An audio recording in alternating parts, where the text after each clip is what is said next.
కళ్యాణ కొత్త ఒకటి తీసుకుని ఒకట్లు కళ్యాణ కొత్త ఒకట్లు హలో కళ్యాణ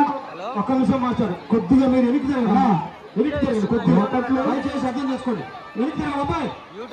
అలా వెనక్కి జరగదు కొద్దిగా వద్దమ్మా కొద్దిగా ఏం జరగదు కొత్త వాళ్ళు వద్దు ఇది కొత్త కొద్దు కొద్దిగా వెనక్కి జరగదు మా కొత్త వాళ్ళు దయచేసి వద్దు నేను వెనక్కి జరగాల కొద్దిగా వెనక్కి జరగాల కొద్దిగా వెనక్కి జరగాల తర్వాత మళ్ళీ వేరే పంటకి కొద్దిగా వెనక్కి జరగాలి మీరు కొద్దిగా అమ్మ మీరు వెనక్కి జరగాలమ్మా కొద్దిగా